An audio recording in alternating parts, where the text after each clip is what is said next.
इस वीडियो में हम लोग अलग अलग डेटा स्ट्रक्चर ऑपरेशंस के बारे में जानेंगे और फिर हम लोग एरे डेटा स्ट्रक्चर के बारे में जानेंगे। बेसिकली डेटा स्ट्रक्चर ऑपरेशन 4 तरह का होता है। 4 मेजर टाइप्स होता है डेटा स्ट्रक्चर ऑपरेशंस का, जिसमें पहला है ट्रैवर्सिंग।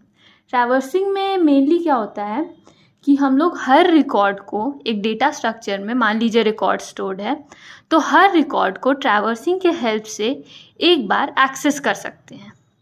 सेकंड होता है सर्चिंग। सर्चिंग का मेन मतलब है कि मान लीजिए एक डेटा स्ट्रक्चर है और उसमें हम लोग को किसी रिकॉर्ड को सर्च करना है, तो ये चीज़ हम लोग सर्चिंग के हेल्प से कर सकते हैं। सर्चिंग में मेनली मान के चलो कि अगर एक की दिया है कि हम लोग को ये रिकॉर्ड सर्च करना है, तो वो हम सर्चिंग में कर सकते हैं। या फिर हम लोग को एक रिकॉर्ड का लोकेशन दिया है, तो हम लोग उसके हेल्प से भी हम लोग एक रिकॉर्ड को सर्च कर सकते हैं।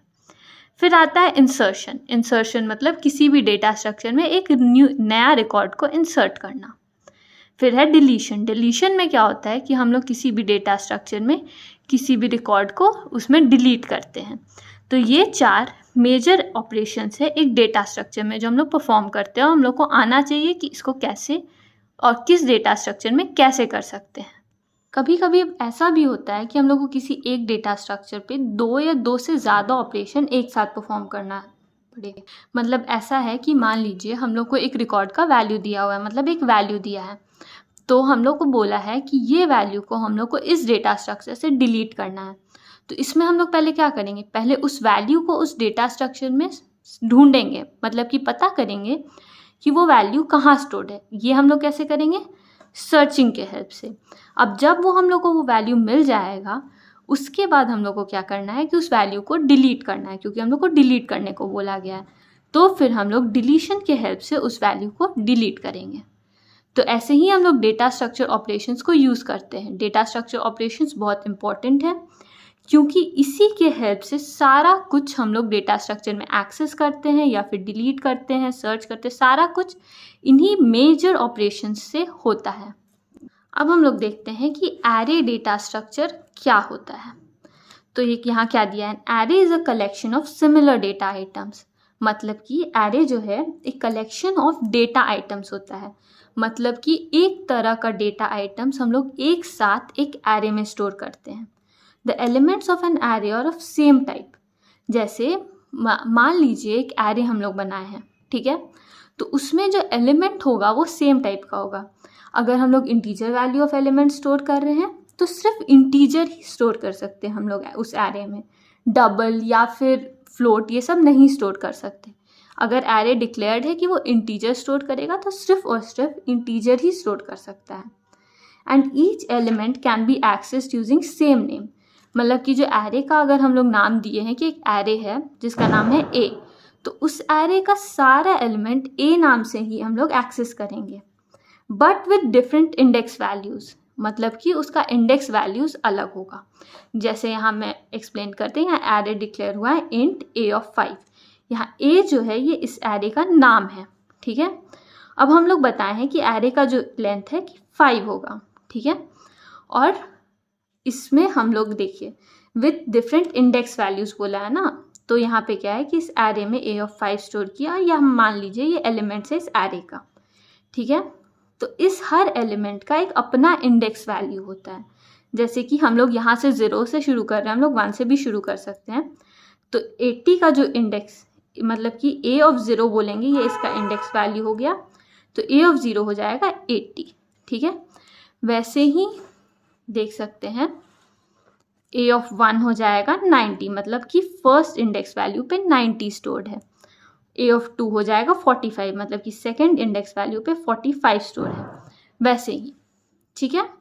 तो ये हो जाता है हर एलिमेंट का एक अपना यूनिक इंडेक्स वैल्यू होता है, जो उस एरे के हम लोग नाम के बाद एक ब्रैकेट में रखते हैं और उससे एक्सेस कर सकते हैं, ठीक है। हम लोग एक एरे को इंडेक्स वैल्यू पेयर भी मान सकते हैं, जैसे कि एक इंडेक्स पे एक वैल्यू स्टोर्ड है।